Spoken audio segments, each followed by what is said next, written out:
오늘 하루도 잘 보내셨나요? 오늘은 여러분들께 책은담 읽어드리려고 해요. 책은담은 사람이 항상 나무 뿌리를 씹을 수 있다면 모든 일을 이룰 수 있다는 말에서 나온 유래라고 하는데요. 비록 사람이 풀뿌리와 나무 껍질로 연명한다 해도 매사에 성심을 다해 노력하면 아무리 어려운 일이라도 이루지 못할 것이 없다는 의미라고 합니다. 단편단편의 이야기로 구성되어 있어서 여러분이 잠드실 때 들으시면 도움이 많이 되실 거예요. 그럼 지금부터 제가 재미있게 읽어드릴 테니 제 목소리 들으시면서 달달한 밤 보내시길 바랄게요. 구독과 좋아요, 알람 설정도 꼭 해주실 거죠?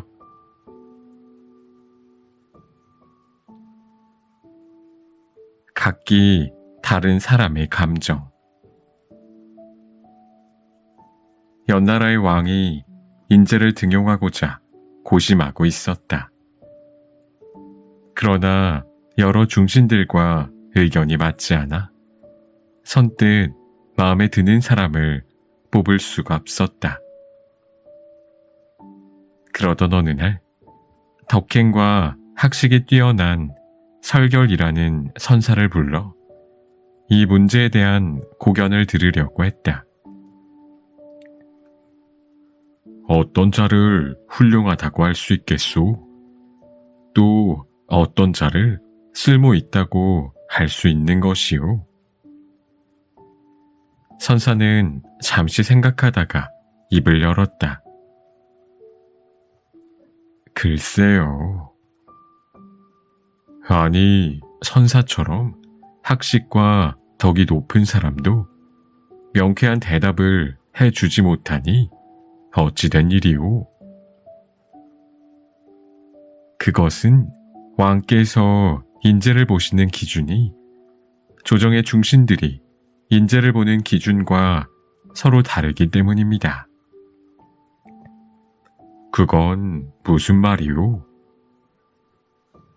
사람은 고기를 좋아하지만 소는 풀을 좋아합니다. 또한 사람은 쥐를 싫어하지만 독수리는 쥐를 좋아합니다. 그리고 개구리는 뱀을 싫어하지만 뱀은 개구리를 좋아합니다. 이와 같은 이치로 사람은 저마다 좋고 싫음의 기준이 다른 법입니다. 그러므로 인재를 등용할 때도 왕께서 좋아하는 기준으로만 판단하지 마시고 중신들의 의견에도 귀를 기울이셔야 할 것입니다. 그 말에 왕은 지금까지 인재를 뽑지 못한 근본적인 이유가 무엇인지를 깨닫고 머리를 끄덕였다.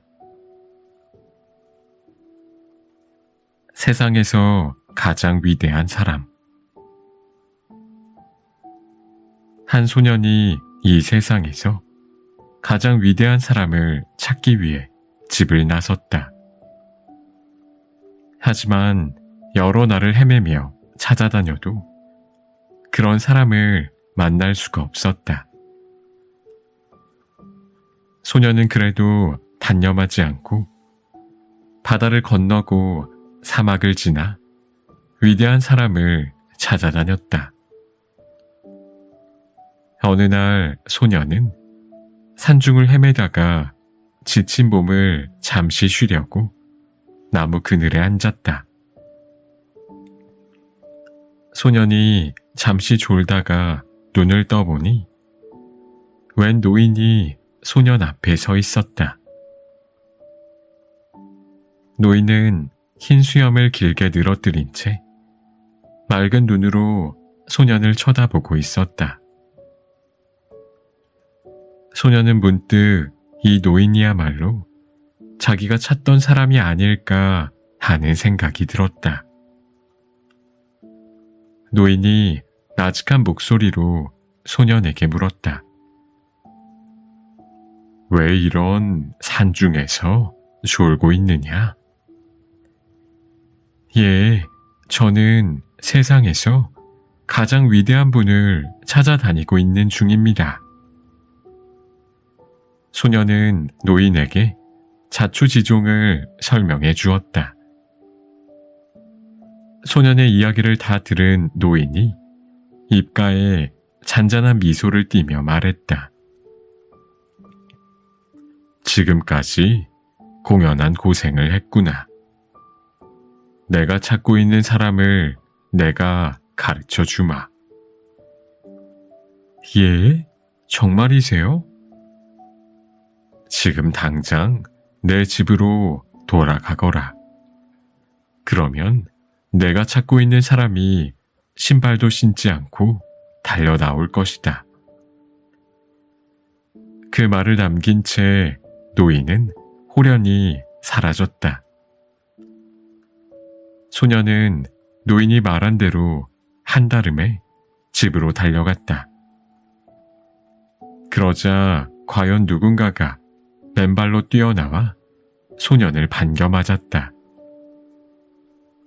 그 사람은 바로 소년의 어머니였다.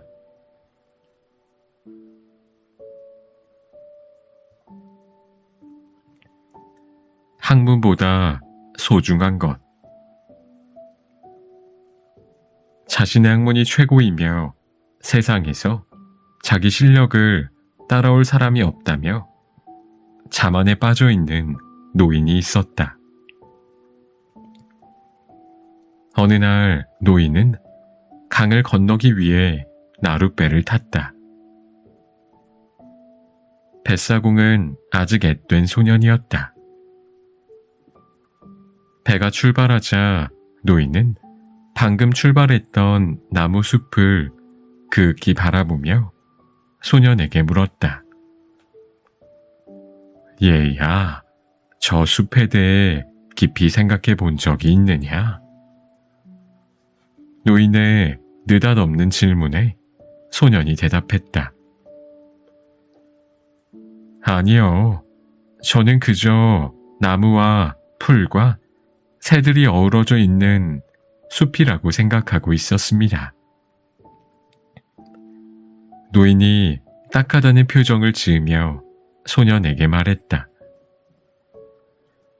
그렇다면 너는 인생의 반의 반을 잃은 셈이란다. 강의 한복판에 이르자 노인이 다시 소년에게 물었다. 저 깊은 강물을 보거라. 어디는 흙이고 어디는 물이지 않느냐? 너는 이 지구의 오묘한 이치를 알고 있느냐? 소년이 고개를 갸우뚱하며 대답했다. 아니요. 저는 지금까지 노만저었지. 그런 것은 생각해보지 않아서 모르겠습니다. 오, 딱하구나. 그렇다면 너는 인생의 반을 잃은 셈이란다. 노인은 아까보다 더욱 측은해하는 표정으로 말했다. 그때 갑자기 소년이 큰 소리로 외쳤다. 소용돌이에요. 어서 강물로 뛰어드세요. 노인이 놀라 앞을 보니 아닌 게 아니라 저만치에서 큰 소용돌이가 일고 있었다. 그것을 보자 노인의 낯빛은 하얗게 질려버렸다. 강물로 뛰어들라고? 나는 수영을 못하는데. 그러자 소년이 노인의 팔을 잡아 끌며 말했다. 그래도 강물로 뛰어드셔야 해요. 그렇지 않으면 할아버지는 인생의 전부를 잃게 되거든요.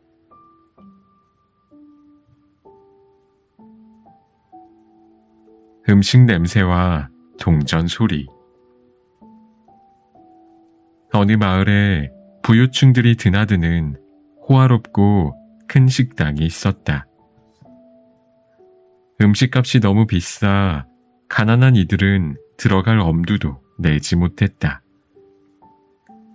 게다가 식당 주인도 옷차림이 궁색하면 아예 식당 안으로 들여보내지 않았다. 그 고급 식당에서 멀지 않은 곳에 가난한 사내가 하나 살고 있었다. 그는 그 식당 앞을 지나갈 때마다 코를 찌르는 음식 냄새 때문에 침을 질질 흘릴 정도였다. 아, 저 음식들을 한 번만 먹어봤으면. 하지만 그럴 만한 돈도 없을 뿐더러 엄한 주인 때문에 안으로 들어갈 수조차 없었다. 그래서 사내는 한 가지 묘안을 생각해냈다. 식사를 할 때가 되면 자기가 먹을 음식을 들고 나와 가능한 한 식당 쪽으로 가까이 다가가 음식 냄새를 맡으며 먹는 것이었다. 그러면서 사내는 머릿속으로 식당의 음식을 먹는다는 상상을 했다. 비록 냄새뿐이지만 그는 며칠 동안 행복한 식사를 할 수 있었다. 그러나 결국 그것마저도 할 수가 없게 되었다. 사내의 행동을 지켜보며 못마땅하게 여기던 식당 주인이 음식 냄새를 맡은 값을 내라며 계산서를 가지고 온 것이었다. 내일까지 돈을 가지고 오지 않으면 고발할 테니 그렇게 하시오. 단단히 화가 난 주인은 사내에게 소리를 버럭 질렀다. 사내는 밤새도록 끙끙 앓다가 새벽녘에서야 묘안을 생각해냈다. 날이 밝자 사내는 동전 몇 개를 깡통 속에 넣고 식당으로 찾아갔다. 그리고는 주인을 불러서 말했다. 지금부터 계산을 할 테니 잘 받으시오. 사내는 동전이 든 깡통을 식당 주인의 귀에 대고 흔들기 시작했다. 한참 동안 깡통을 딸랑딸랑 흔들어댄 뒤 사내가 말했다.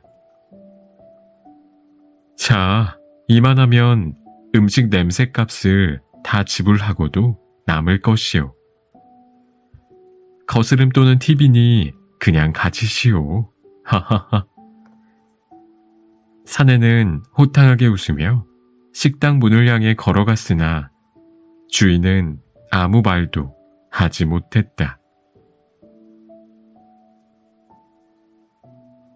죽을 각오를 하여 산 사내. 몹시 추운 겨울의 어느 날이었다. 산속 깊이 들어갔다가 길을 잃은 두 젊은이가 산중을 헤매다가 눈밭에 쓰러져 있는 한 노인을 발견하게 되었다. 다가가서 보니 노인은 아직 숨이 붙어 있었으나 그대로 몇 시간만 두면 숨이 끊어질지도 모르는 상태였다. 이 노인을 두고 가면 이내 숨을 거두고 말 것 같으니 우리가 데리고 가세. 한 젊은이가 그렇게 말하자 다른 친구가 벌쩍 뛰었다. 아니, 말도 안 되는 소리 하지 말어. 우리도 지금 길을 잃고 헤매는 처지인데 거기다가 호까지 붙이라는 말인가? 난 그렇게 할 수 없으니 자네가 알아서 하게. 그리고 친구는 훌쩍 떠나버렸다. 혼자 남게 된 젊은이는 생각했다. 이렇게 주구나 저렇게 주구나 마찬가지 아닌가? 어차피 나도 길을 찾지 못하면 지금 이 노인처럼 눈밭에 쓰러져 숨을 거두고 말 텐데. 젊은이는 이미 자신은 죽은 목숨이라고 생각하고 노인을 둘러엎었다.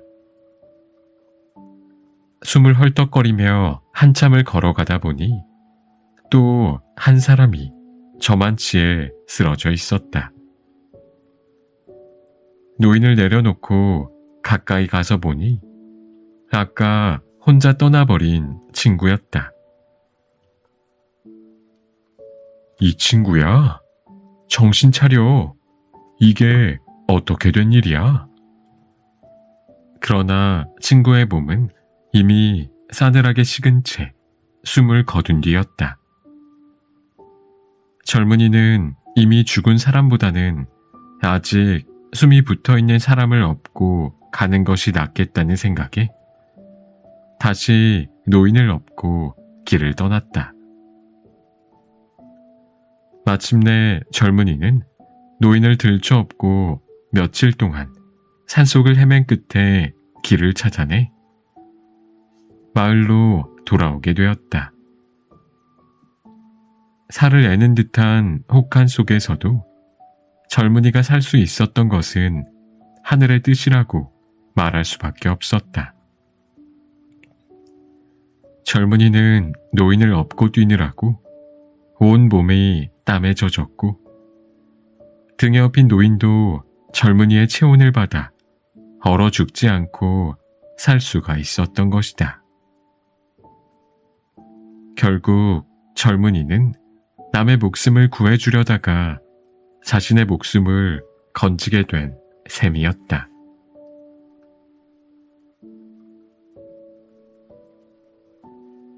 화로 속에 던진 한 양. 옛날에 돈 많은 노인이 살았는데 그에게 하나 있는 아들이 영 게으르고 거만했다. 아버지 재산만 믿고 도무지 일할 생각을 하지 않았다.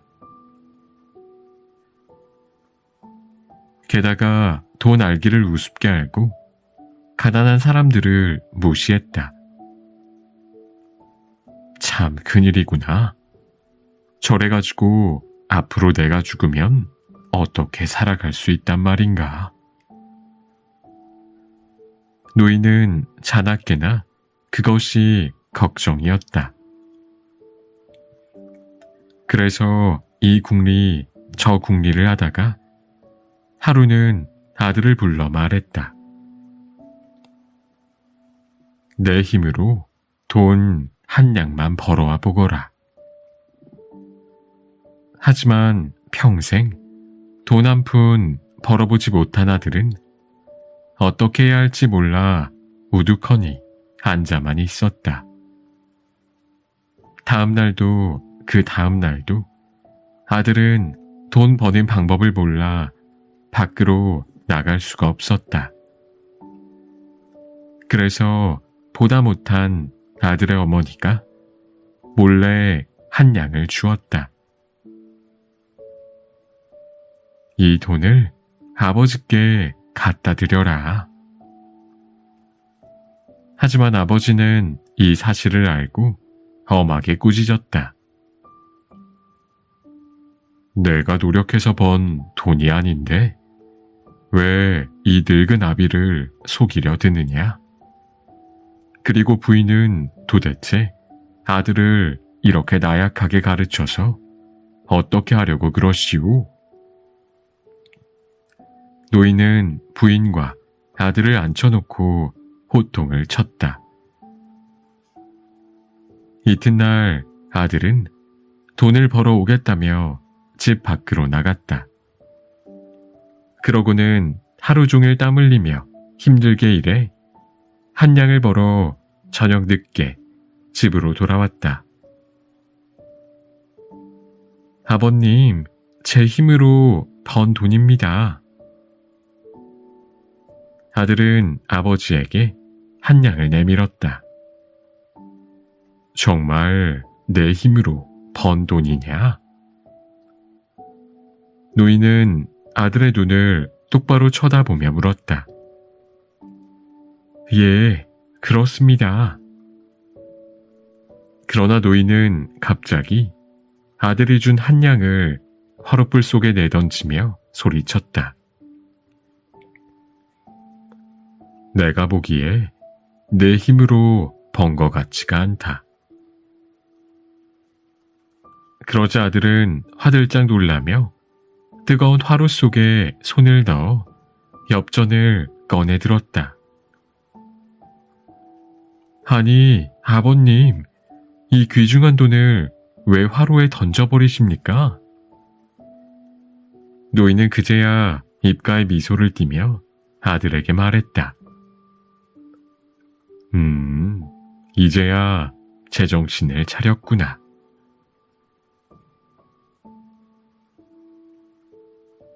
아버지 친구와 아들 친구.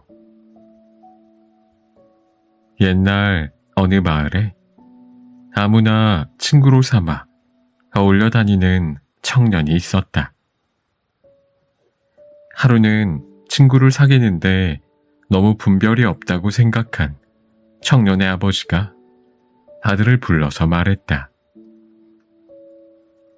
내 친구 중에 진정한 친구가 몇이나 된다고 생각하느냐? 손으로 꼽을 수도 없을 정도입니다. 아들은 자신 있게 대답했다. 그래. 그렇다면 오늘 나와 함께 다니면서 내가 진정으로 생각하는 친구들이 몇이나 되는지 한번 헤아려 보자. 아들은 자신만만하게 앞장서서 집을 나섰다. 첫 번째 친구 집을 찾아가서 말했다. 내가 그만 실수를 해서 빚을 많이 지게 되었는데 오늘 빚쟁이들이 나를 찾아와서 괴롭히고 다니네. 잠시만 나를 좀 집에 숨겨주게. 뭐라고? 자네를 숨겨주면 빚쟁이들이 우리 집에 와서 난리를 칠 텐데 그 난동을 어떻게 감당하라고 그러나? 미안하지만 난 그럴 수 없네. 다음 친구 집으로 가서 똑같은 말을 했으나 역시 보기 좋게 거절당했다. 한나절이 다 가도록 아들은 친구의 집을 찾아다니며 애걸하다시피 부탁을 했지만 아무도 그의 부탁을 들어주지 않았다. 자, 이젠 이 아비의 친구 집으로 가보자. 몹시 상심해 있는 아들의 등을 두드리며 아버지가 말했다. 아버지는 친구 집에 당도하자 이렇게 말했다. 여보게, 내가 그만 실수로 사람을 죽였네. 지금 나를 잡으려고 포졸들이 쫓아오고 있는데 나를 잠시만 자네 집에 좀 숨겨주게. 그러자 아버지의 친구는 깜짝 놀라며 말했다. 자넨 사람을 죽일 사람이 아니야. 필경 피치 못할 사정이 있었을 거야. 어서 들어와서 내게 그 사정을 이야기해 주게. 내가 포도대장에게 잘 말해줄 테니. 친구의 손에 이끌려 집 안으로 들어가는 아버지의 모습을 보며 아들은 지금까지 자신이 사귀어온 친구들이 얼마나 잘못되었는지를 깨닫게 되었다. 스스로 노력하여 구하라. 옛날에 한 왕이 현자들을 모아놓은 자리에서 말했다. 모든 백성들이 고루 잘 살 수 있는 비결을 적어오도록 하시오.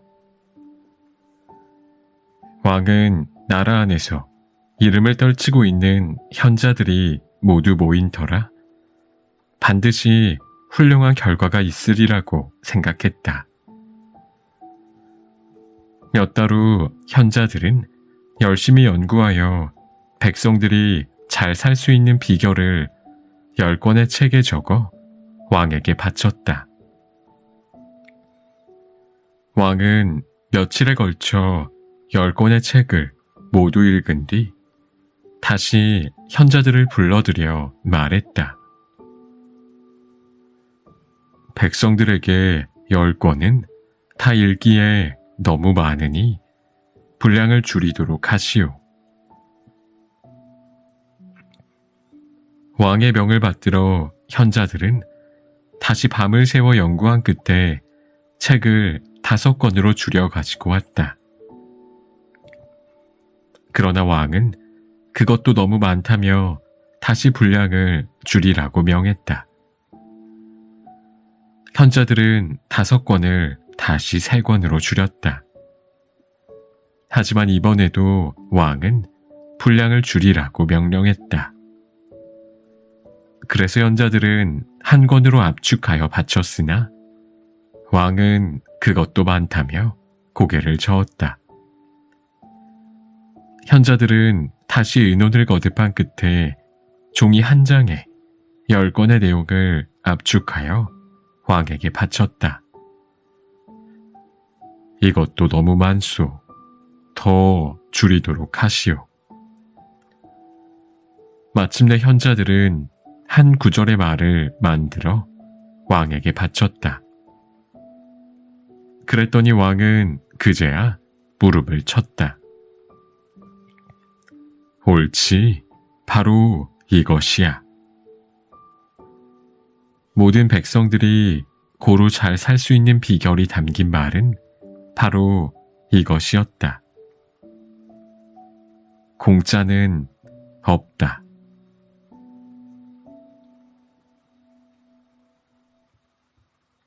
마음의 도둑. 세종 때의 정승 허조는 청백리로 불릴 만큼 생활이 청빈한 인물이었다. 어느 날 허조가 밤 늦게까지 방에서 책을 읽고 있었는데 밖에서 갑자기 하인의 목소리가 크게 들려왔다. 집에 도둑이 들어왔다 나간 것 같습니다. 하인은 허둥대며 급히 허조에게 아뢰었다. 그 소리를 듣고 안방에서 자고 있던 허조의 부인도 잠에서 깨어 허둥지둥 밖으로 나왔다. 대감, 그놈의 도둑이 내 패물함도 모두 들고 갔어요. 부인은 기가 막힌지 마루에 덜썩 주저앉았다. 잠시 후 정신을 가다듬은 부인이 허조에게 따지듯이 물었다. 아니, 대감께서는 초저녁부터 지금까지 계속 깨어 있으면서도 도둑이 왔다 간지도 몰랐단 말이에요? 부인의 질책에 허조는 난처한 표정을 지었다. 대답 좀 해보세요. 부인이 목소리를 높이며 다그치자 허조가 나직이 말했다. 나도 도둑과 싸우느라 힘들었으니 그만하시오. 도둑과 싸우셨다고요? 그럼 그 도둑의 얼굴을 보았단 말입니까? 아니요, 얼굴은 없는 놈이었소. 그게 무슨 말씀이세요? 내 마음속 물건을 훔쳐간 도둑보다 더 큰 도둑이 들어왔소. 바로 무력과 잡념이라는 도둑이었소. 그 놈을 없앴으니 얼마나 다행이요.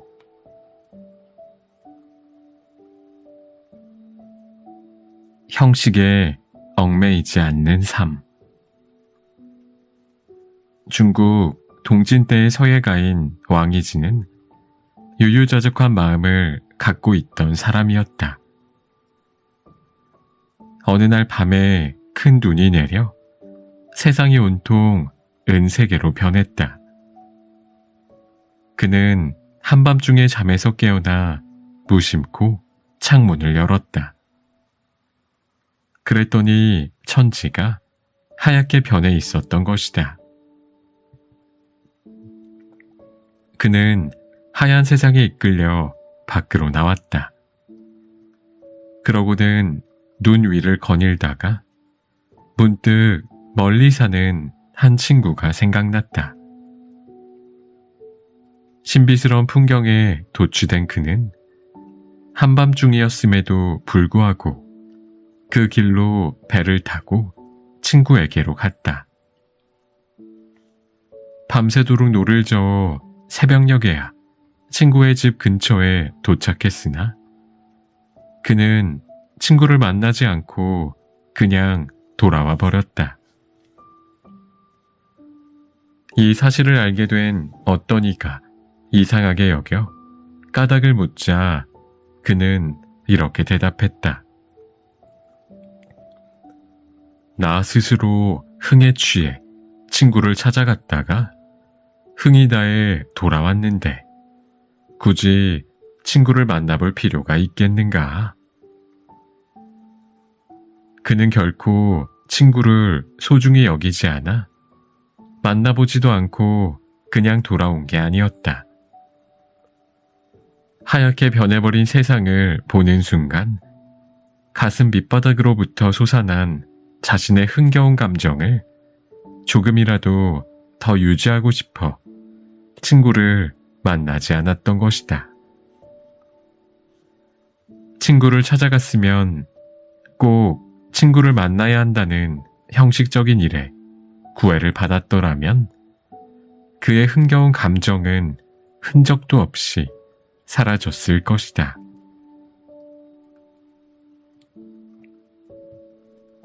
돼지보다 암소를 좋아하는 이유. 엄청난 재물을 갖고 있는 부자가 살고 있었다. 그는 평생 모을 줄만 알았지 도무지 남에게 베푸는 법이 없어 못 사람들에게 지독한 구두쇠라는 손가락질을 받고 있었다. 그래서 하루는 그가 큰 마음을 먹고 관청으로 찾아가 이렇게 말했다. 내가 죽으면 전 재산을 내놓을 테니 가난하고 헐벗은 사람들에게 나눠주시오. 그는 우쭐거리며 관리에게 말한 뒤 집으로 돌아왔다. 며칠 뒤 이 사실을 전해 들은 가난한 친구가 그의 집으로 찾아왔다. 그 친구는 비록 가난하지만 식견이 뛰어난 선비였다. 친구가 찾아오자 그는 얼굴을 붉혀 흥분하며 넋두리를 늘어놓았다. 며칠 전에 내가 직접 관청으로 찾아가 내 전 재산을 내놓겠다고 했는데 왜 아직도 사람들이 나를 구두쇠라고 손가락질하는지 모르겠네. 도대체 내가 어떻게 해야 사람들이 욕하지 않겠나? 친구가 빙긋이 웃으며 입을 열었다. 자네가 사람들에게 손가락질 당하지 않으려면 그렇게 해서는 안 되네. 그럼 어떻게 하란 말인가? 내가 암소와 돼지 이야기 하나를 들려줄 테니 잘 들어보게. 선비 친구는 천천히 이야기를 시작했다. 어느 날 암소와 돼지가 만나서 이야기했네. 돼지가 불만이 가득 찬 표정으로 말했다네. 왜 사람들은 자기보다 암소를 더 좋아하는지 모르겠다고 말일세. 그랬더니 부자가 끼어들며 말했다. 그야 암소가 돼지보다 훨씬 비싸기 때문이 아닌가? 선비 친구가 여전히 빙긋이 웃음을 머금은 채 대답했다. 물론 그렇기도 하겠지만 그것이 중요한 이유는 아니라네. 한번 생각해보게. 세상에 돈보다 좋은 게 어디 있나? 아무리 고상한 척하는 사람들도 돈 앞에서는 사족을 못 쓰지 않던가. 더 생각할 것도 없이 암소가 돼지보다 값이 더 나가기 때문이네. 그러자 선비 친구가 그에게 물었다. 돼지는 살아있을 때 사람들에게 무엇을 주는가? 그야 밤낮 먹기만 하지 주는 것은 별로 없지. 하지만 죽어서는 맛있는 고기와 뼈를 제공하지 않나? 그럼 암소는 살아있을 때 사람들에게 무엇을 주나? 그야 부자는 뭔가 깨달은 것이 있는 듯 말을 잇지 못했다. 암소는 죽어서 고기와 가죽과 뼈를 사람들에게 제공하는 것은 물론이고 살아있을 때도 우유를 준다네. 사람들이 돼지보다 암소를 좋아하는 가장 큰 이유는 바로 그 때문이라네. 선비 친구의 말에 부자는 비로소 자신이 예나 지금이나 사람들에게 손가락질을 받는 까닭을 알게 되었다.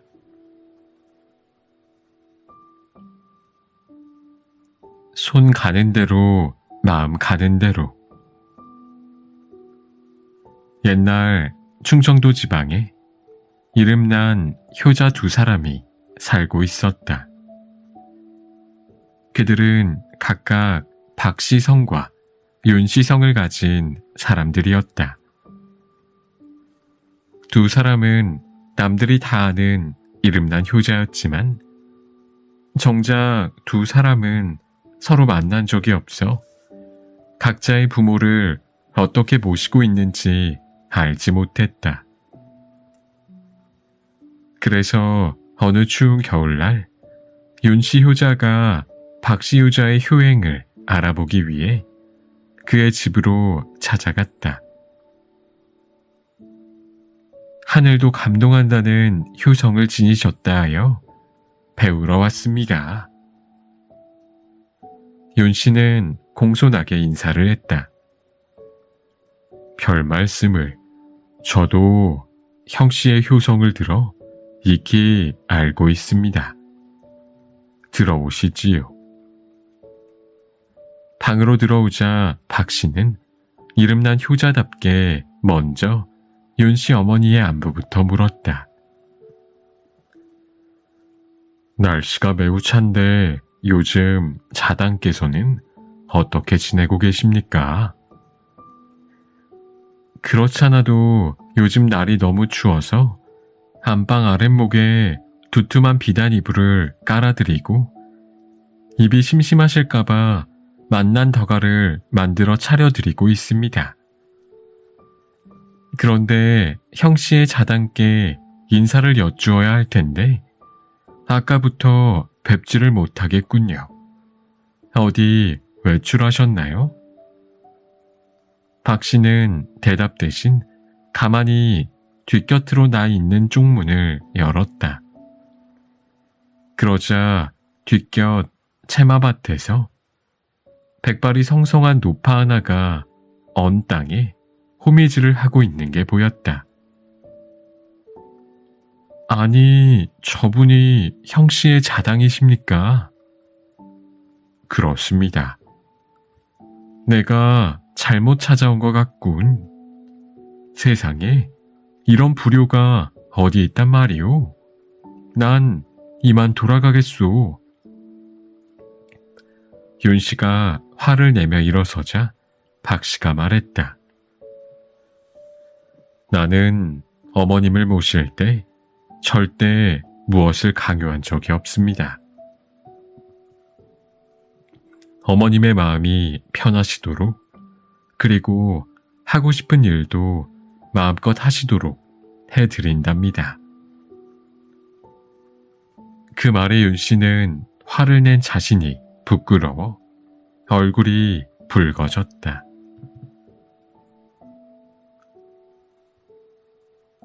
아버지와 아들의 믿음. 어느 날 아들을 살해하라는 신의 계시를 받은 독실한 신자가 있었다. 그는 무척 고민했다. 아, 신은 왜 나를 시험에 들게 하는가? 그는 한참 고민하다가 신의 뜻을 따르기로 했다. 그는 아들을 산중으로 데리고 가 신의 뜻을 실행하기로 했다. 얘야, 우리 내일 산으로 가자. 그 말에 아들은 야유회를 가자는 줄 알고 기뻐했다. 이튿날 아침 부자는 집을 나섰다. 아들은 여전히 야유회에 대한 기쁨과 흥분으로 들떠 있었다. 그것을 지켜보는 아버지의 심정은 몹시 괴로웠다. 그는 다시 마음을 다잡았다. 절대자인 신의 뜻을 거역할 수는 없다고 생각한 것이었다. 반면 아들도 역시 아버지를 절대적으로 믿고 있었다. 두 사람은 각기 다른 상대에 대한 믿음을 가지고 있었다. 그는 아들을 묻기 위해 땅을 파기 시작했다. 아들은 기꺼이 아버지의 일을 도와주었다. 그것이 야유회를 와서 즐기는 놀이인 줄 알았던 것이다. 구덩이를 다 팠을 때 그는 눈물을 흘리며 칼을 빼들었다. 아들의 목을 베기 위해서였다. 아들은 그것마저도 놀이라고 생각하고 천진난만하게 웃으며 아버지 앞으로 목을 내밀었다. 그때였다. 하늘에서 신의 음성이 들려왔다. 내 믿음을 확인했으니 이제 멈춰라. 그가 칼을 거두어 들이자 아들이 아버지에게 말했다. 어서 계속하세요. 아직 오늘 야유회의 놀이가 끝나지 않았잖아요. 아버지가 신에 대한 믿음을 끝까지 지켰듯이 아들 또한 끝까지 아버지와 함께 야유회를 왔다는 믿음을 버리지 않고 있었다.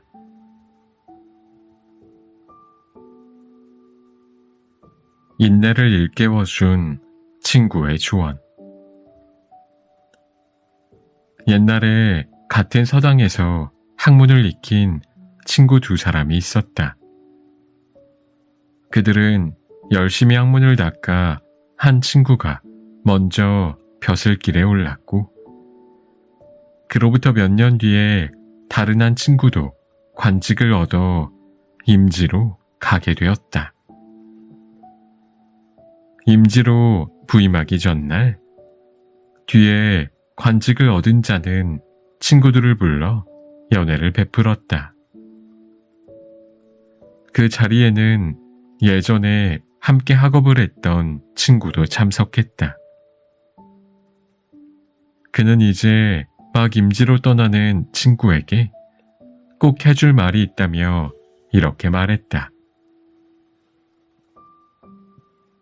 내가 겪어보니 관직이라는 게 쉽지만은 않네. 앞으로도 많은 일을 참아야 할 걸세. 알겠네. 자네의 충고를 잊지 않겠네. 시간이 흘러 연애가 거의 끝나갈 무렵 먼저 벼슬길에 나섰던 친구가 다시 그에게 다가가 말했네. 다시 한번 말하지만 어떤 경우를 당하더라도 참아야 하네. 허허, 알겠네. 꼭 그렇게 하지. 벼슬을 하고 있는 친구는 맨 마지막으로 대문을 나서며 다시 한번 그에게 당부했다. 꼭 명심하게 참고 또 참아야 하네. 그러자 그는 지겹다는 표정을 지으며 발끈 화를 냈다. 이 친구가 지금 나를 놀리는 건가?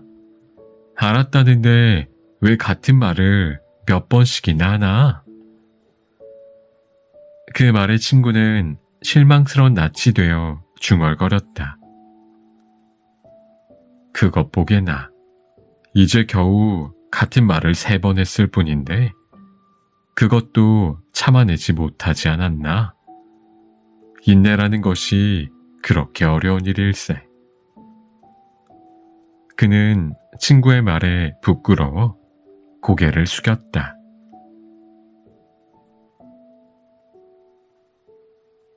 다스리기 어려운 마음. 중국 위나라에 미자하라는 미소년이 있었는데 위왕인 영공의 총애를 받고 있었다. 어느 날 밤 미자하는 궁중에 머물고 있다가 어머니가 위독하니 급히 귀가하라는 전가를 받았다. 미자하는 급한 마음에 뒷일을 생각하지도 않고 왕의 명이라고 속인 뒤 왕의 수레를 몰래 타고 서둘러 고향으로 달려갔다. 당시 위나라 법에는 임금의 수레를 몰래 타면 발목을 자르는 월형이라는 것이 있었다. 그런데 이러한 얘기를 전해 들은 왕은 미자의 효심을 가상히 여겨 효자라고 칭찬했다. 그로부터 며칠 뒤 미자는 왕과 함께 과수원을 거닐게 되었다. 그때 미자가 복숭아를 한 입 베어 먹어보니 맛이 아주 달고 맛있었다. 그래서 자기가 먹던 것을 왕에게 내밀었다. 이 복숭아가 아주 달고 맛있습니다. 좀 드셔보세요. 그것을 본 신하들은 깜짝 놀랐다.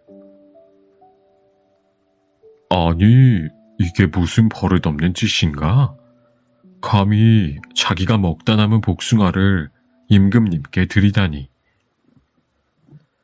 그러나 왕은 감탄하며 말했다. 참으로 갸륵하구나. 맛있는 것을 혼자 먹지 않고 나누어 주니 미자의 마음씨가 얼마나 아름다운가.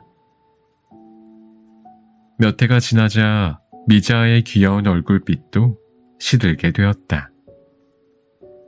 그러자 왕의 총애도 예전 같지 않고 시들해졌다. 그러던 어느 날 미자가 아주 작은 실수를 저질렀다. 왕은 크게 노여워하면서 고함을 질렀다. 미자라는 녀석이 본래가 그렇게 못된 놈이다. 일찍이 나의 수레를 내 명령이라고 속였단 일이 있었는가 하면 제가 먹다 남은 복숭아를 내게 먹인 일도 있었다. 그런 다음 왕은 미자에게 벌을 내려 엄하게 다스릴 것을 명했다. 팥죽 끓듯이 변하는 사람 마음을 위왕도 제대로 다스리지 못했던 것이다.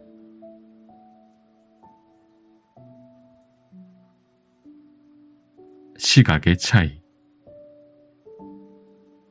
어느 산중의 암자에 기거하는 두 스님이 아침 일찍 마을로 내려와 볼일을 본 뒤 저녁 무렵이 되어 돌아가는 중이었다. 그러던 중에 다리가 없는 냇가에 당도했다. 이런, 아까 낮에 내린 비로 물이 불었군. 아침에 암자를 나설 때는 비가 내리지 않았으나 낮에 장대 같은 소나기가 한두 시간 퍼문든 바람에 징검다리가 물에 잠겨버렸던 것이다. 그런데 가만히 보니 저만치에서 웬 처녀 하나가 발을 동동 구르고 있었다. 한 스님이 다가가서 까닭을 물었다. 왜 그러시오? 내를 건너야 하는데 물살이 너무 세서 못 건너고 있습니다. 상황을 파악한 스님은 처녀에게 등을 보이며 어필하는 신용을 했다. 처녀는 잠시 머뭇거리다가 스님의 등에 엎인 채 내를 건넜다. 그 사이 다른 한 스님도 혼자 내를 건너와 두 스님이 다시 길을 걷기 시작했다. 잠시 걷다가 나중에 내를 건너온 스님이 갑자기 큰 소리로 화를 내며 말했다. 일념으로 도에만 정진해야 할 사람이 처녀의 몸에 손을 대다니. 도대체 정신이 있는 건가? 처녀를 업어준 스님은 아무 대꾸도 하지 않았다. 그러자 그는 더욱 화를 내며 비난했다. 그래도 처녀를 건네준 스님은 아무 대꾸도 하지 않았다. 1시간쯤 지나자 두 스님은 암자 입구로 들어서게 되었다. 그때까지도 그는 처녀를 업어준 스님을 심각하게 비난하고 있었다. 그러다가 암자 앞에 거의 다다랐을 때 처녀를 건네준 스님이 입을 열었다. 자넨 힘들지도 않나? 나는 그 처녀를 이미 1시간 전에 잠시 업었다 내려다 놓았을 뿐인데 자네는 아직까지도 업고 있으니 말일세. 이제 그만 처녀를 내려놓게 해. 암자 안까지 업고 들어갈 셈인가?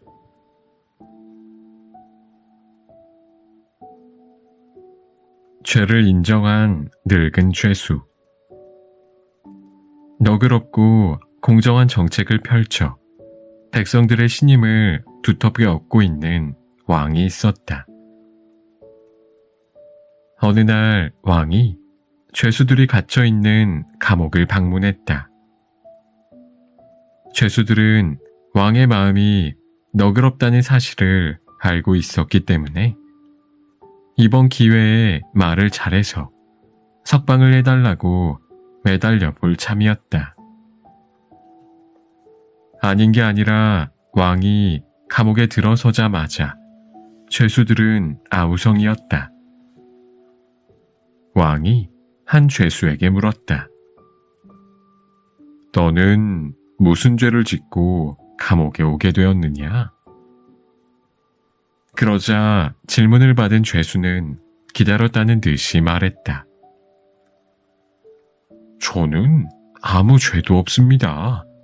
믿어주십시오. 왕은 아무 대꾸도 없이 다음 죄수에게 물었다. 너는 무슨 죄를 지었느냐? 저는 정말 너무 억울합니다. 못된 놈에게 누명을 쓰고 이 고생을 하고 있습니다. 석방시켜 주십시오. 왕은 수십 명의 죄수들에게 죄목을 물었으나 모두들 무죄를 호소하며 석방해달라고 애걸했다. 그러다가 왕이 맨 마지막 방에 이르게 되었다.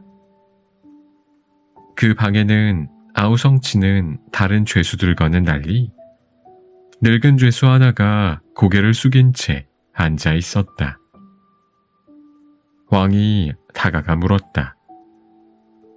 너는 무슨 죄를 지었느냐? 왕의 물음에 늙은 죄수는 다소곳이 일어나 고개를 숙인 채 말했다. 저는 사람을 크게 다치게 한 죄로 이곳에 오게 되었습니다. 큰 죄를 지었기 때문에 마땅히 벌을 받고 있는 중입니다. 늙은 죄수의 대답을 듣자 왕은 간수를 불러 명령했다. 이 죄인을 당장 이 감옥에서 내보내도록 하라. 이 감옥에는 모두 죄 없는 자들만 있는데 유독 이 자만이 죄를 지었다고 하니 큰일이 아닌가? 죄 없는 자들이 이 죄인을 통해 악행을 배울까봐 걱정되는구나. 왕의 명령에 따라 늙은 죄수만이 석방되었다.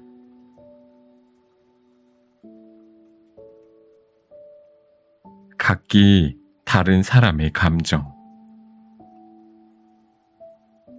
연나라의 왕이 인재를 등용하고자 고심하고 있었다. 그러나 여러 중신들과 의견이 맞지 않아 선뜻 마음에 드는 사람을 뽑을 수가 없었다. 그러던 어느 날 덕행과 학식이 뛰어난 설결이라는 선사를 불러 이 문제에 대한 고견을 들으려고 했다. 어떤 자를 훌륭하다고 할 수 있겠소? 또 어떤 자를 쓸모 있다고 할 수 있는 것이오? 선사는 잠시 생각하다가 입을 열었다. 글쎄요.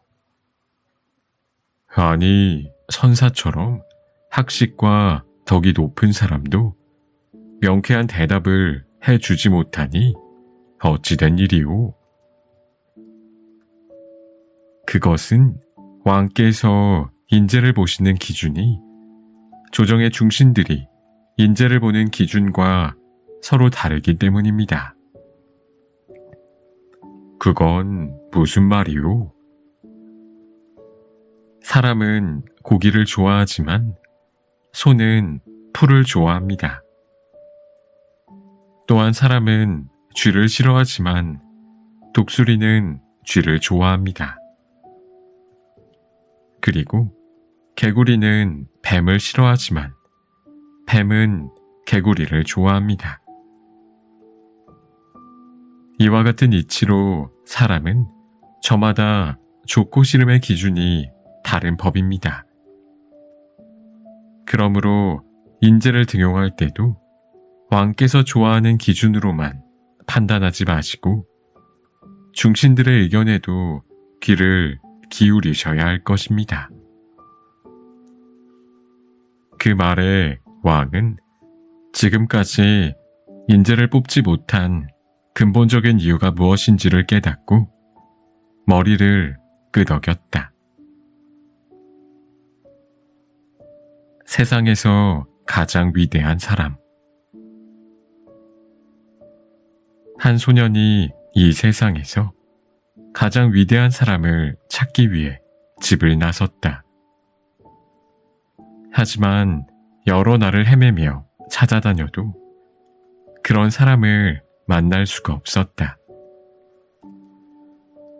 소녀는 그래도 단념하지 않고 바다를 건너고 사막을 지나 위대한 사람을 찾아다녔다. 어느 날 소녀는 산중을 헤매다가 지친 몸을 잠시 쉬려고 나무 그늘에 앉았다. 소년이 잠시 졸다가 눈을 떠보니 웬 노인이 소년 앞에 서 있었다. 노인은 흰 수염을 길게 늘어뜨린 채 맑은 눈으로 소년을 쳐다보고 있었다. 소년은 문득 이 노인이야말로 자기가 찾던 사람이 아닐까 하는 생각이 들었다. 노인이 나직한 목소리로 소년에게 물었다. 왜 이런 산중에서 졸고 있느냐? 예, 저는 세상에서 가장 위대한 분을 찾아다니고 있는 중입니다. 소년은 노인에게 자초지종을 설명해 주었다. 소년의 이야기를 다 들은 노인이 입가에 잔잔한 미소를 띠며 말했다. 지금까지 공연한 고생을 했구나. 내가 찾고 있는 사람을 내가 가르쳐 주마. 예? 정말이세요? 지금 당장 내 집으로 돌아가거라. 그러면 내가 찾고 있는 사람이 신발도 신지 않고 달려 나올 것이다. 그 말을 남긴 채 노인은 호련히 사라졌다. 소녀는 노인이 말한 대로 한달음에 집으로 달려갔다. 그러자 과연 누군가가 맨발로 뛰어나와 소년을 반겨 맞았다. 그 사람은 바로 소년의 어머니였다.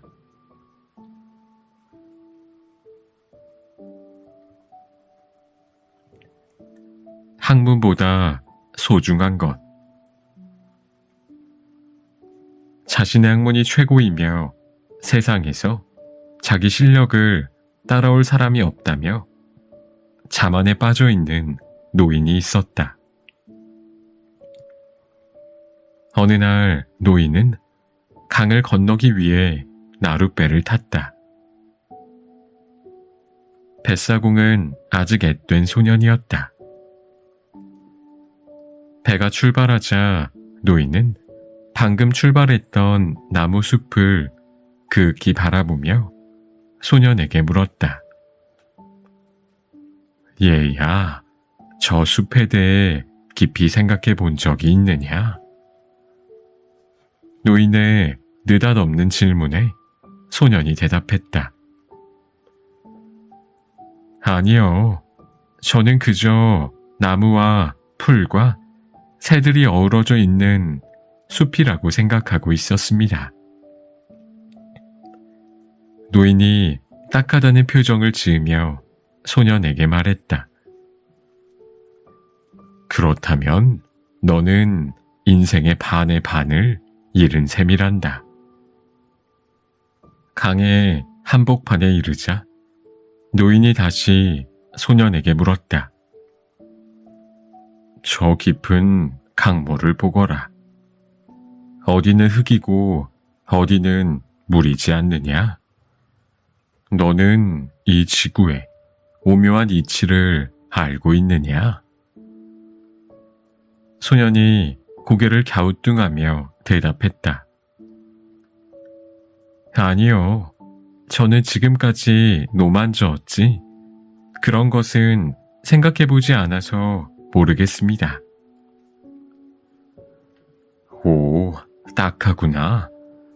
그렇다면 너는 인생의 반을 잃은 셈이란다. 노인은 아까보다 더욱 측은해하는 표정으로 말했다. 그때 갑자기 소년이 큰 소리로 외쳤다. 소용돌이에요. 어서 강물로 뛰어드세요. 노인이 놀라 앞을 보니 아닌 게 아니라 저만치에서 큰 소용돌이가 일고 있었다. 그것을 보자 노인의 낯빛은 하얗게 질려버렸다. 강물로 뛰어들라고? 나는 수영을 못하는데. 그러자 소년이 노인의 팔을 잡아 끌며 말했다. 그래도 강물로 뛰어드셔야 해요.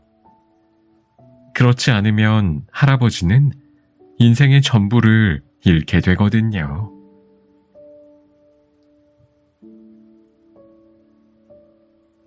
음식 냄새와 동전 소리. 어느 마을에 부유층들이 드나드는 호화롭고 큰 식당이 있었다. 음식값이 너무 비싸 가난한 이들은 들어갈 엄두도 내지 못했다. 게다가 식당 주인도 옷차림이 궁색하면 아예 식당 안으로 들여보내지 않았다.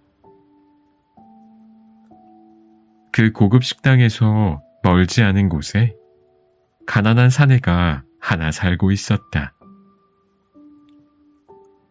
그는 그 식당 앞을 지나갈 때마다 코를 찌르는 음식 냄새 때문에 침을 질질 흘릴 정도였다. 아, 저 음식들을 한 번만 먹어봤으면. 하지만 그럴 만한 돈도 없을 뿐더러 엄한 주인 때문에 안으로 들어갈 수조차 없었다. 그래서 사내는 한 가지 묘안을 생각해냈다. 식사를 할 때가 되면 자기가 먹을 음식을 들고 나와 가능한 한 식당 쪽으로 가까이 다가가 음식 냄새를 맡으며 먹는 것이었다. 그러면서 사내는 머릿속으로 식당의 음식을 먹는다는 상상을 했다.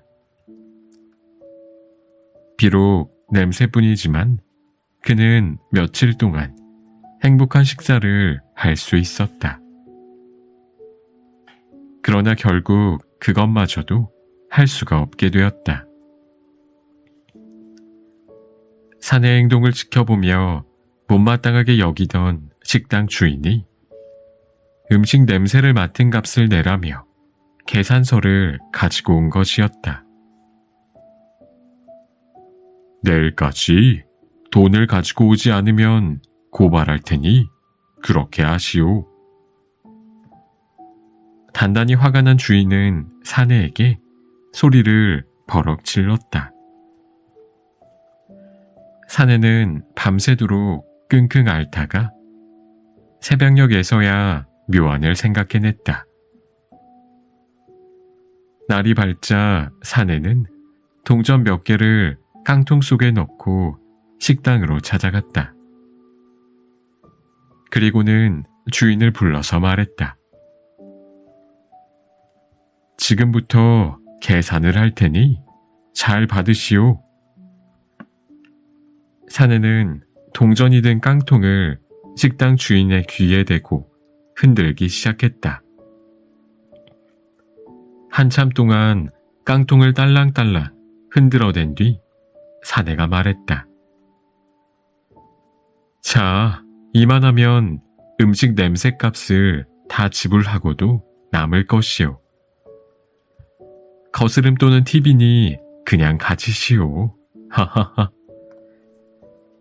사내는 호탕하게 웃으며 식당 문을 향해 걸어갔으나 주인은 아무 말도 하지 못했다.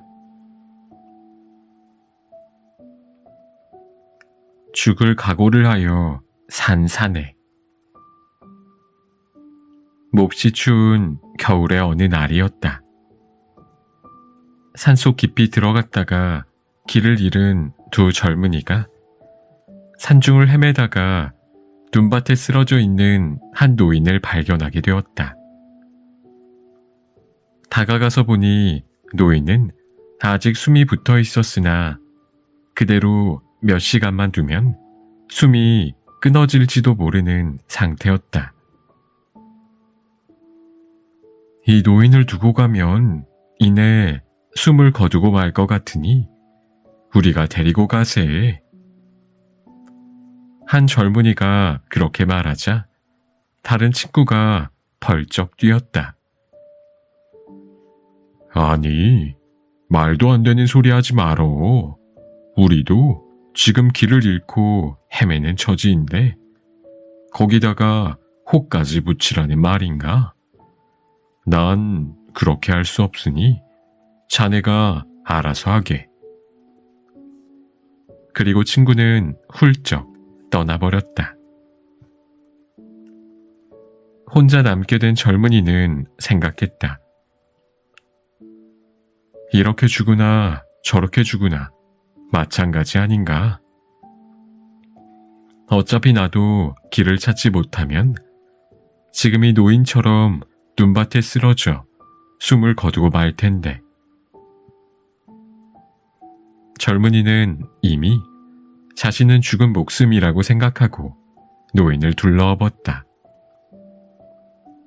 숨을 헐떡거리며 한참을 걸어가다 보니 또 한 사람이 저만치에 쓰러져 있었다. 노인을 내려놓고 가까이 가서 보니 아까 혼자 떠나버린 친구였다. 이 친구야? 정신 차려. 이게 어떻게 된 일이야? 그러나 친구의 몸은 이미 싸늘하게 식은 채 숨을 거둔 뒤였다. 젊은이는 이미 죽은 사람보다는 아직 숨이 붙어있는 사람을 업고 가는 것이 낫겠다는 생각에 다시 노인을 업고 길을 떠났다. 마침내 젊은이는 노인을 들쳐업고 며칠 동안 산속을 헤맨 끝에 길을 찾아내 마을로 돌아오게 되었다. 살을 애는 듯한 혹한 속에서도 젊은이가 살 수 있었던 것은 하늘의 뜻이라고 말할 수밖에 없었다. 젊은이는 노인을 업고 뛰느라고 온 몸이 땀에 젖었고 등에 업힌 노인도 젊은이의 체온을 받아 얼어 죽지 않고 살 수가 있었던 것이다. 결국 젊은이는 남의 목숨을 구해주려다가 자신의 목숨을 건지게 된 셈이었다.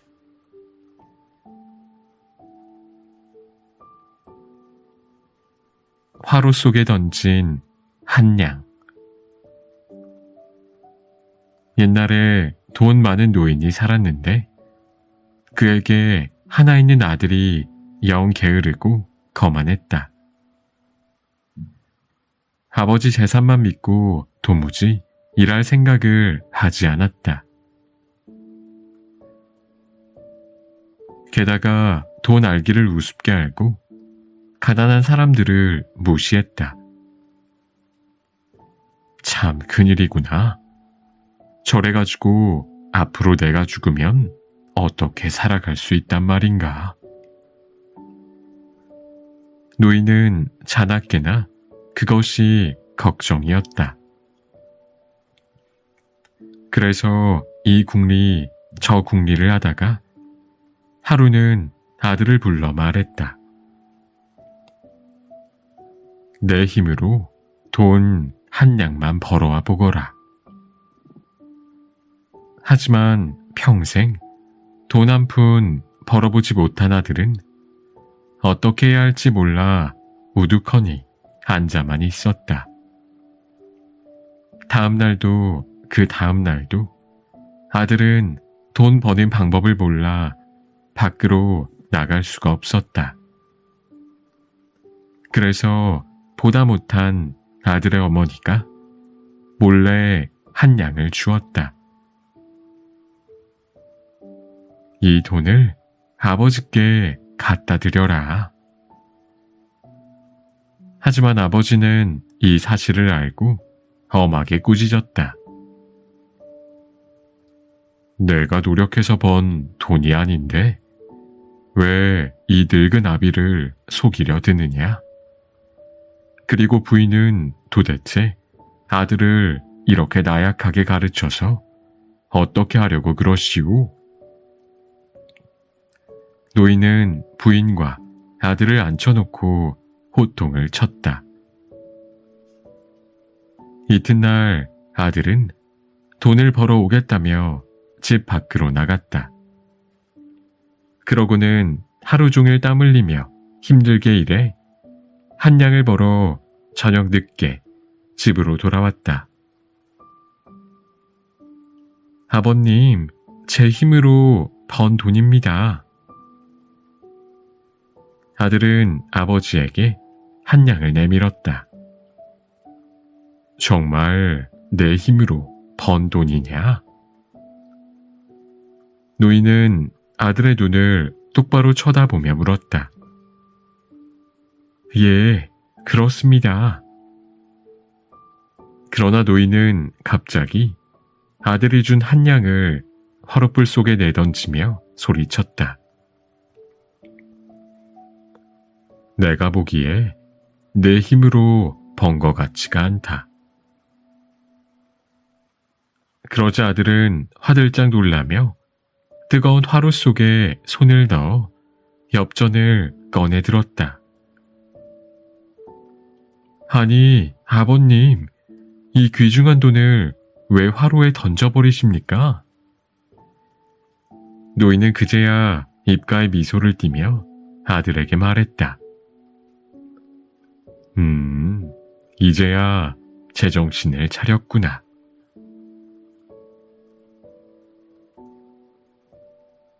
아버지 친구와 아들 친구. 옛날 어느 마을에 아무나 친구로 삼아 어울려 다니는 청년이 있었다. 하루는 친구를 사귀는데 너무 분별이 없다고 생각한 청년의 아버지가 아들을 불러서 말했다.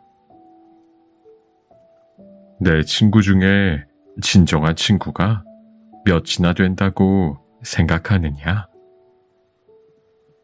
손으로 꼽을 수도 없을 정도입니다.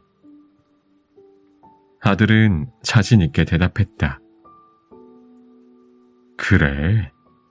그렇다면 오늘 나와 함께 다니면서 내가 진정으로 생각하는 친구들이 몇이나 되는지 한번 헤아려 보자.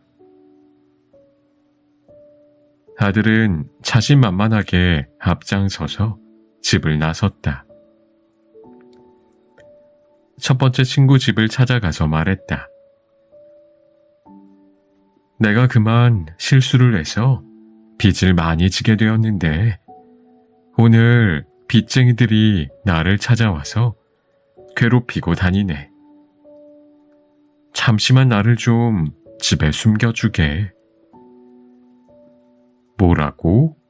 자네를 숨겨주면 빚쟁이들이 우리 집에 와서 난리를 칠 텐데 그 난동을 어떻게 감당하라고 그러나? 미안하지만 난 그럴 수 없네. 다음 친구 집으로 가서 똑같은 말을 했으나 역시 보기 좋게 거절당했다. 한나절이 다 가도록 아들은 친구의 집을 찾아다니며 애걸하다시피 부탁을 했지만 아무도 그의 부탁을 들어주지 않았다. 자, 이젠 이 아비의 친구 집으로 가보자. 몹시 상심해 있는 아들의 등을 두드리며 아버지가 말했다. 아버지는 친구 집에 당도하자 이렇게 말했다. 여보게, 내가 그만 실수로 사람을 죽였네. 지금 나를 잡으려고 포졸들이 쫓아오고 있는데 나를 잠시만 자네 집에 좀 숨겨주게. 그러자 아버지의 친구는 깜짝 놀라며 말했다. 자넨 사람을 죽일 사람이 아니야. 필경 피치 못할 사정이 있었을 거야. 어서 들어와서 내게 그 사정을 이야기해 주게. 내가 포도대장에게 잘 말해줄 테니. 친구의 손에 이끌려 집 안으로 들어가는 아버지의 모습을 보며 아들은 지금까지 자신이 사귀어온 친구들이 얼마나 잘못되었는지를 깨닫게 되었다. 스스로 노력하여 구하라. 옛날에 한 왕이 현자들을 모아놓은 자리에서 말했다. 모든 백성들이 고루 잘 살 수 있는 비결을 적어오도록 하지요. 왕은 나라 안에서 이름을 떨치고 있는 현자들이 모두 모인 터라 반드시 훌륭한 결과가 있으리라고 생각했다. 몇 달 후 현자들은 열심히 연구하여 백성들이 잘 살 수 있는 비결을 10권의 책에 적어 왕에게 바쳤다. 왕은 며칠에 걸쳐 10권의 책을 모두 읽은 뒤 다시 현자들을 불러들여 말했다. 백성들에게 10권은 다 읽기에 너무 많으니 분량을 줄이도록 하시오. 왕의 명을 받들어 현자들은 다시 밤을 새워 연구한 끝에 책을 5권으로 줄여 가지고 왔다. 그러나 왕은 그것도 너무 많다며 다시 분량을 줄이라고 명했다. 현자들은 5권을 다시 3권으로 줄였다. 하지만 이번에도 왕은 분량을 줄이라고 명령했다. 그래서 현자들은 1권으로 압축하여 바쳤으나 왕은 그것도 많다며 고개를 저었다. 현자들은 다시 의논을 거듭한 끝에 종이 한 장에 10권의 내용을 압축하여 왕에게 바쳤다. 이것도 너무 많소. 더 줄이도록 하시오. 마침내 현자들은 한 구절의 말을 만들어 왕에게 바쳤다. 그랬더니 왕은 그제야 무릎을 쳤다.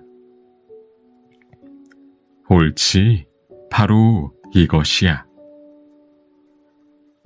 모든 백성들이 고루 잘 살 수 있는 비결이 담긴 말은 바로 이것이었다. 공짜는 없다.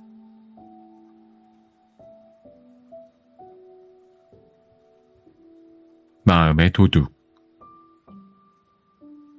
세종대의 정승 허조는 청백리로 불릴 만큼 생활이 청빈한 인물이었다.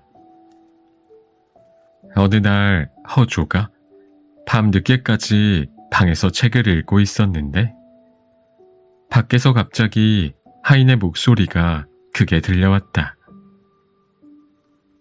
집에 도둑이 들어왔다 나간 것 같습니다. 하인은 허둥대며 급히 허조에게 아뢰었다. 그 소리를 듣고 안방에서 자고 있던 허조의 부인도 잠에서 깨어 허둥지둥 밖으로 나왔다. 대감, 그놈의 도둑이 내 패물함도 모두 들고 갔어요. 부인은 기가 막힌지 마루에 덜썩 주저앉았다. 잠시 후 정신을 가다듬은 부인이 허조에게 따지듯이 물었다. 아니, 대감께서는 초저녁부터 지금까지 계속 깨어 있으면서도 도둑이 왔다 간지도 몰랐단 말이에요? 부인의 질책에 허조는 난처한 표정을 지었다. 대답 좀 해보세요. 부인이 목소리를 높이며 다그치자 허조가 나직이 말했다. 나도 도둑과 싸우느라 힘들었으니 그만하시오. 도둑과 싸우셨다고요? 그럼 그 도둑의 얼굴을 보았단 말입니까? 아니요, 얼굴은 없는 놈이었소. 그게 무슨 말씀이세요? 내 마음속 물건을 훔쳐간 도둑보다 더 큰 도둑이 들어왔소. 바로 무력과 잡념이라는 도둑이었소.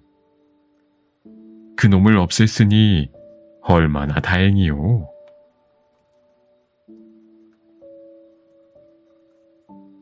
형식에 얽매이지 않는 삶.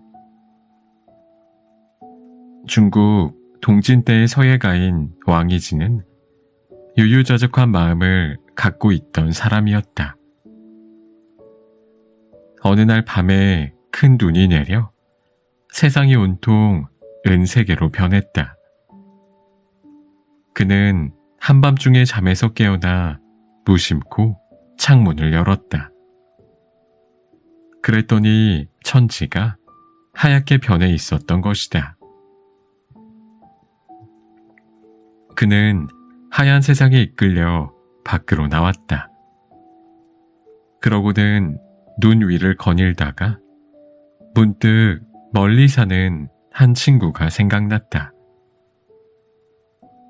신비스러운 풍경에 도취된 그는 한밤중이었음에도 불구하고 그 길로 배를 타고 친구에게로 갔다. 밤새도록 노를 저어 새벽녘에야 친구의 집 근처에 도착했으나 그는 친구를 만나지 않고 그냥 돌아와 버렸다. 이 사실을 알게 된 어떤 이가 이상하게 여겨 까닭을 묻자 그는 이렇게 대답했다. 나 스스로 흥에 취해 친구를 찾아갔다가 흥이 다해 돌아왔는데 굳이 친구를 만나볼 필요가 있겠는가? 그는 결코 친구를 소중히 여기지 않아 만나보지도 않고 그냥 돌아온 게 아니었다. 하얗게 변해버린 세상을 보는 순간 가슴 밑바닥으로부터 솟아난 자신의 흥겨운 감정을 조금이라도 더 유지하고 싶어 친구를 만나지 않았던 것이다. 친구를 찾아갔으면 꼭 친구를 만나야 한다는 형식적인 일에 구애를 받았더라면 그의 흥겨운 감정은 흔적도 없이 사라졌을 것이다.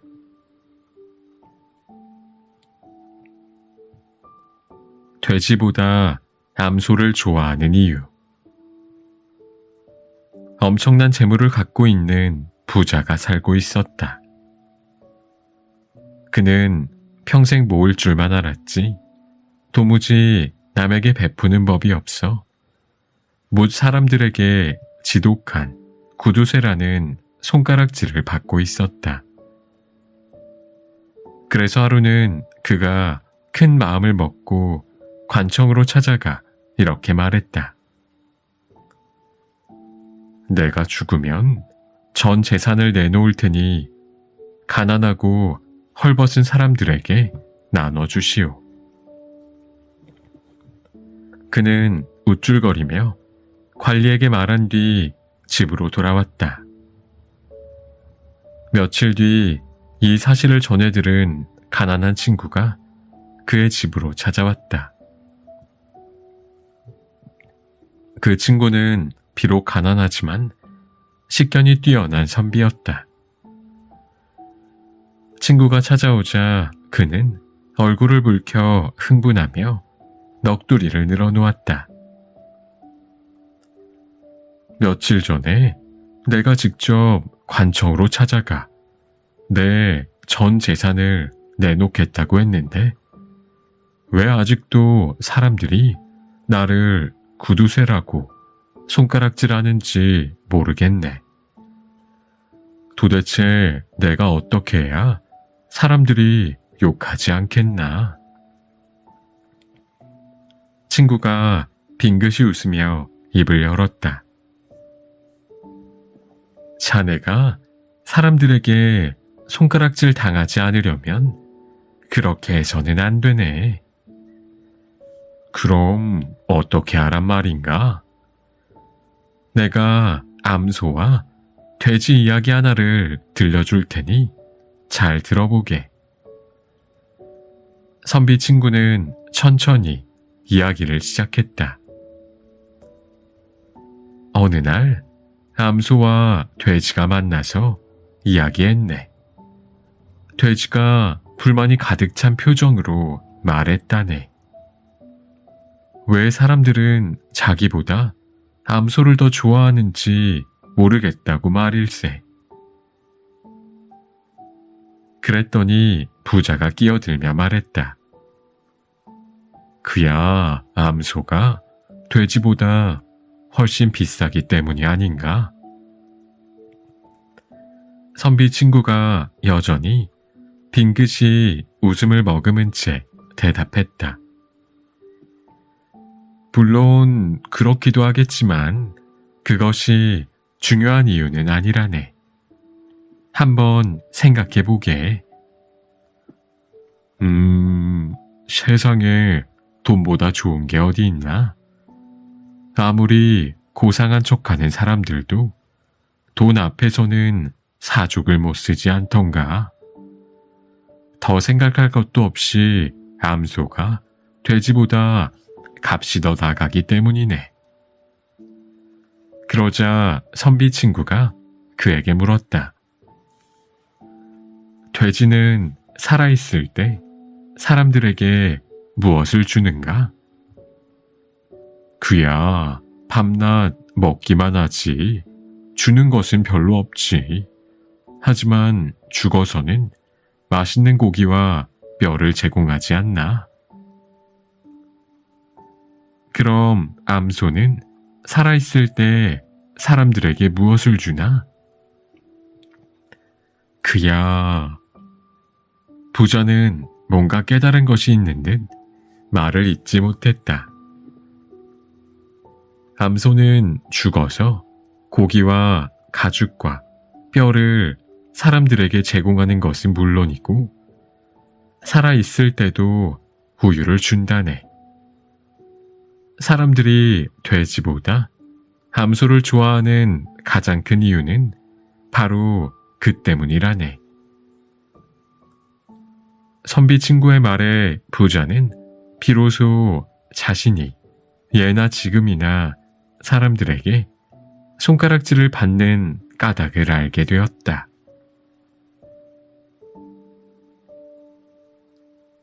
손 가는 대로 마음 가는 대로. 옛날 충청도 지방에 이름난 효자 두 사람이 살고 있었다. 그들은 각각 박씨성과 윤씨성을 가진 사람들이었다. 두 사람은 남들이 다 아는 이름난 효자였지만 정작 두 사람은 서로 만난 적이 없어 각자의 부모를 어떻게 모시고 있는지 알지 못했다. 그래서 어느 추운 겨울날 윤씨 효자가 박씨 효자의 효행을 알아보기 위해 그의 집으로 찾아갔다. 하늘도 감동한다는 효성을 지니셨다 하여 배우러 왔습니다. 윤씨는 공손하게 인사를 했다. 별 말씀을. 저도 형씨의 효성을 들어 익히 알고 있습니다. 들어오시지요. 방으로 들어오자 박씨는 이름난 효자답게 먼저 윤씨 어머니의 안부부터 물었다. 날씨가 매우 찬데 요즘 자당께서는 어떻게 지내고 계십니까? 그렇잖아도 요즘 날이 너무 추워서 안방 아랫목에 두툼한 비단 이불을 깔아드리고 입이 심심하실까봐 맛난 더가를 만들어 차려드리고 있습니다. 그런데 형씨의 자당께 인사를 여쭈어야 할 텐데 아까부터 뵙지를 못하겠군요. 어디 외출하셨나요? 박 씨는 대답 대신 가만히 뒷곁으로 나 있는 쪽문을 열었다. 그러자 뒷곁 채마밭에서 백발이 성성한 노파 하나가 언 땅에 호미질을 하고 있는 게 보였다. 아니, 저분이 형씨의 자당이십니까? 그렇습니다. 내가 잘못 찾아온 것 같군. 세상에 이런 불효가 어디 있단 말이오? 난 이만 돌아가겠소. 윤 씨가 화를 내며 일어서자 박 씨가 말했다. 나는 어머님을 모실 때 절대 무엇을 강요한 적이 없습니다. 어머님의 마음이 편하시도록 그리고 하고 싶은 일도 마음껏 하시도록 해드린답니다. 그 말에 윤 씨는 화를 낸 자신이 부끄러워 얼굴이 붉어졌다.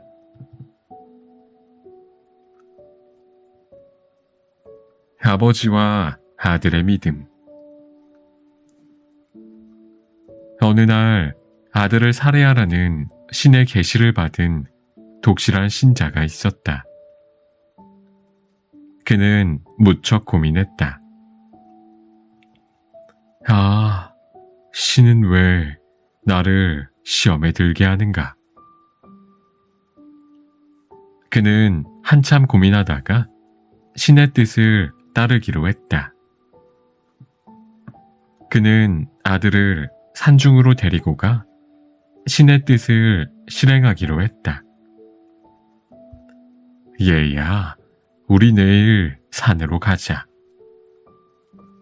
그 말에 아들은 야유회를 가자는 줄 알고 기뻐했다. 이튿날 아침 부자는 집을 나섰다. 아들은 여전히 야유회에 대한 기쁨과 흥분으로 들떠 있었다. 그것을 지켜보는 아버지의 심정은 몹시 괴로웠다.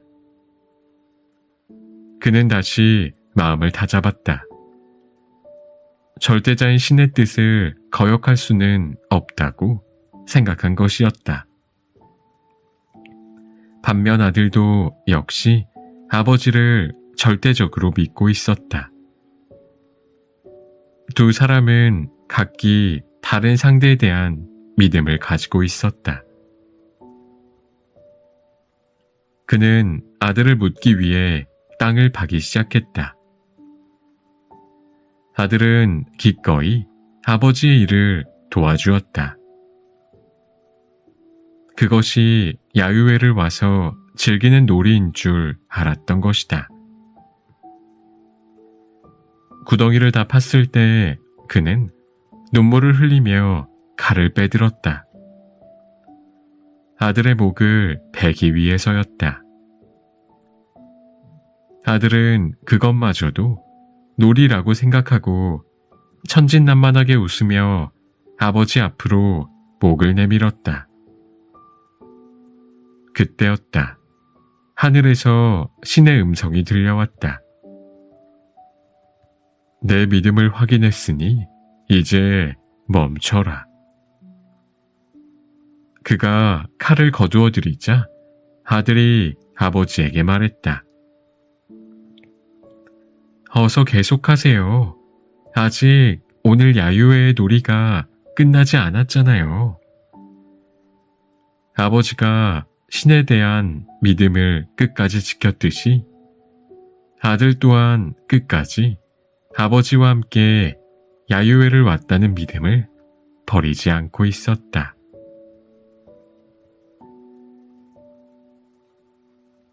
인내를 일깨워준 친구의 조언. 옛날에 같은 서당에서 학문을 익힌 친구 두 사람이 있었다. 그들은 열심히 학문을 닦아 한 친구가 먼저 벼슬길에 올랐고, 그로부터 몇 년 뒤에 다른 한 친구도 관직을 얻어 임지로 가게 되었다. 임지로 부임하기 전날, 뒤에 관직을 얻은 자는 친구들을 불러 연회를 베풀었다. 그 자리에는 예전에 함께 학업을 했던 친구도 참석했다. 그는 이제 막 임지로 떠나는 친구에게 꼭 해줄 말이 있다며 이렇게 말했다. 내가 겪어보니 관직이라는 게 쉽지만은 않네. 앞으로도 많은 일을 참아야 할 걸세. 알겠네. 자네의 충고를 잊지 않겠네. 시간이 흘러 연회가 거의 끝나갈 무렵, 먼저 벼슬길에 나섰던 친구가 다시 그에게 다가가 말했네. 다시 한번 말하지만 어떤 경우를 당하더라도 참아야 하네. 허허, 알겠네. 꼭 그렇게 하지. 벼슬을 하고 있는 친구는 맨 마지막으로 대문을 나서며 다시 한번 그에게 당부했다. 꼭 명심하게 참고 또 참아야 하네. 그러자 그는 지겹다는 표정을 지으며 발끈 화를 냈다. 이 친구가 지금 나를 놀리는 건가? 알았다는데 왜 같은 말을 몇 번씩이나 하나? 그 말에 친구는 실망스러운 낯이 되어 중얼거렸다. 그것 보게나. 이제 겨우 같은 말을 3번 했을 뿐인데 그것도 참아내지 못하지 않았나? 인내라는 것이 그렇게 어려운 일일세. 그는 친구의 말에 부끄러워 고개를 숙였다.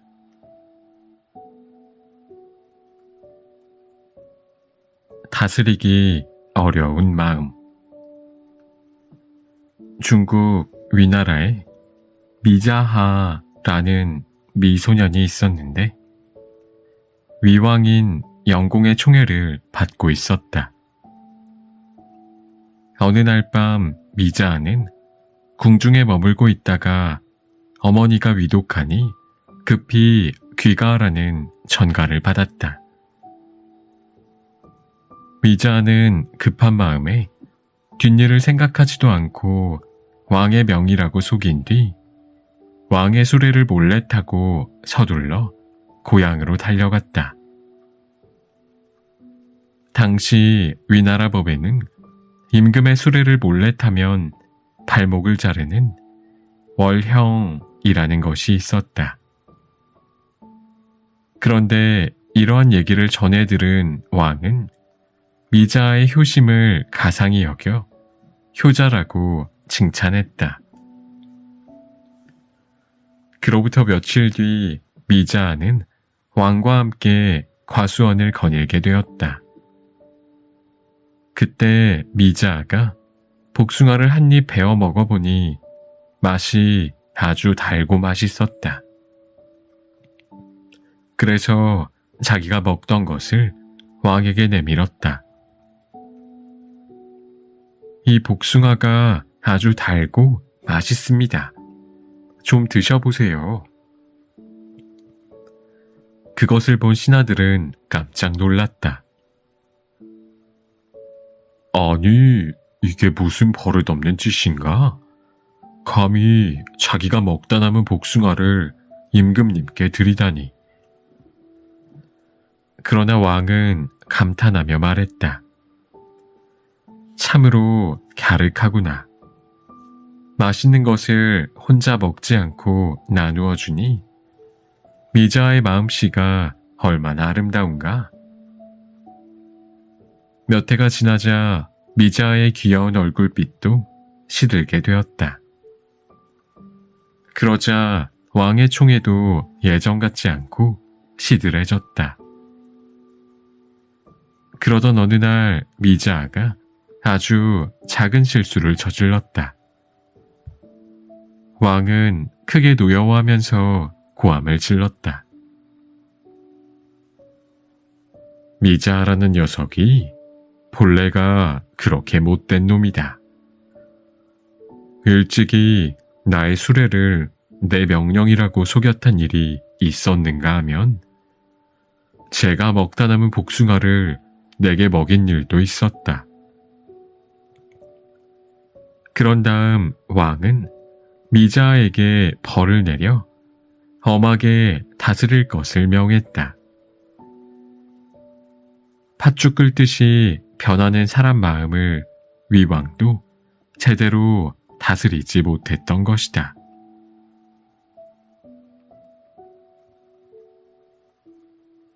시각의 차이. 어느 산중의 암자에 기거하는 두 스님이 아침 일찍 마을로 내려와 볼일을 본 뒤 저녁 무렵이 되어 돌아가는 중이었다.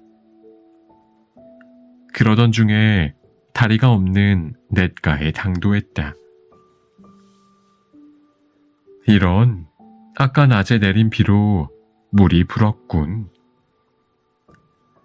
아침에 암자를 나설 때는 비가 내리지 않았으나 낮에 장대 같은 소나기가 한두 시간 퍼문든 바람에 징검다리가 물에 잠겨버렸던 것이다. 그런데 가만히 보니 저만치에서 웬 처녀 하나가 발을 동동 구르고 있었다. 한 스님이 다가가서 까닭을 물었다. 왜 그러시오? 내를 건너야 하는데 물살이 너무 세서 못 건너고 있습니다. 상황을 파악한 스님은 처녀에게 등을 보이며 어필하는 신용을 했다. 처녀는 잠시 머뭇거리다가 스님의 등에 엎인 채 내를 건넜다. 그 사이 다른 한 스님도 혼자 내를 건너와 두 스님이 다시 길을 걷기 시작했다.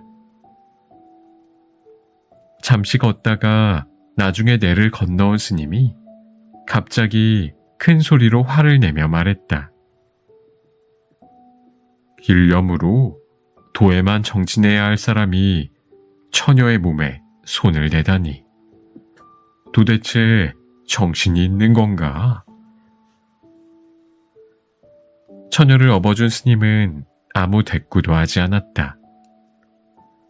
그러자 그는 더욱 화를 내며 비난했다.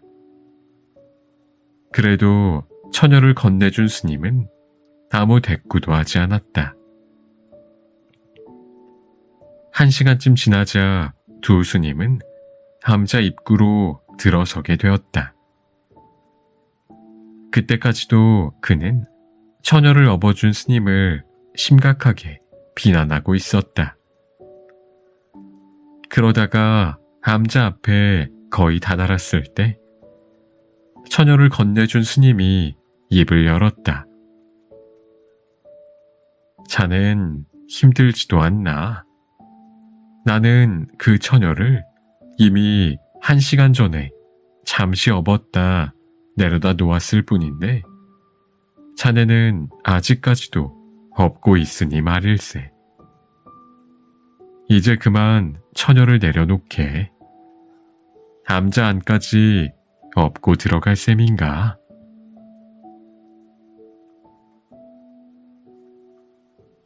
죄를 인정한 늙은 죄수. 너그럽고 공정한 정책을 펼쳐 백성들의 신임을 두텁게 얻고 있는 왕이 있었다. 어느 날 왕이 죄수들이 갇혀있는 감옥을 방문했다. 죄수들은 왕의 마음이 너그럽다는 사실을 알고 있었기 때문에 이번 기회에 말을 잘해서 석방을 해달라고 매달려 볼 참이었다. 아닌 게 아니라 왕이 감옥에 들어서자마자 죄수들은 아우성이었다. 왕이 한 죄수에게 물었다. 너는 무슨 죄를 짓고 감옥에 오게 되었느냐? 그러자 질문을 받은 죄수는 기다렸다는 듯이 말했다. 저는 아무 죄도 없습니다. 믿어주십시오. 왕은 아무 대꾸도 없이 다음 죄수에게 물었다. 너는 무슨 죄를 지었느냐? 저는 정말 너무 억울합니다. 못된 놈에게 누명을 쓰고 이 고생을 하고 있습니다. 석방시켜 주십시오. 왕은 수십 명의 죄수들에게 죄목을 물었으나 모두들 무죄를 호소하며 석방해달라고 애걸했다. 그러다가 왕이 맨 마지막 방에 이르게 되었다. 그 방에는 아우성치는 다른 죄수들과는 달리 늙은 죄수 하나가 고개를 숙인 채 앉아 있었다. 왕이 다가가 물었다. 너는 무슨 죄를 지었느냐? 왕의 물음에 늙은 죄수는 다소곳이 일어나 고개를 숙인 채 말했다. 저는 사람을 크게 다치게 한 죄로 이곳에 오게 되었습니다. 큰 죄를 지었기 때문에 마땅히 벌을 받고 있는 중입니다. 늙은 죄수의 대답을 듣자 왕은 간수를 불러 명령했다. 이 죄인을 당장 이 감옥에서 내보내도록 하라. 이 감옥에는 모두 죄 없는 자들만 있는데 유독 이 자만이 죄를 지었다고 하니 큰일이 아닌가? 죄 없는 자들이 이 죄인을 통해 악행을 배울까봐 걱정되는구나. 왕의 명령에 따라 늙은 죄수만이 석방되었다.